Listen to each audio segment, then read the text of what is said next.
کچھ اہم بین الاقوامی خبروں پر بھی ایک نظر ڈالیں گے۔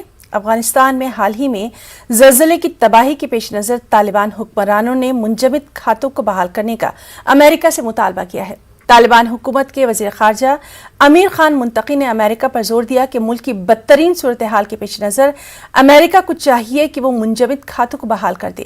انہوں نے مزید کہا کہ ملک کے خلاف لگائی گئی پابندیوں کو بھی ختم کر دیا جائے تاکہ ملک میں راحت رسانی کا کام کرنے والے اداروں کو سہولت ہو سکے۔ واضح رہے کہ رواں سال 22 جون کو افغانستان میں قیامت خیز زلزلے کی وجہ سے زبردست تباہی مچ گئی ہے۔ 1000 سے زائد لوگ لقمہ اجل ہو گئے جبکہ ہزاروں مکانات زمیندوز ہو گئے۔ اس سے پہلے بھی طالبان نے عالمی برادری سے امداد کی اپیل کی ہے۔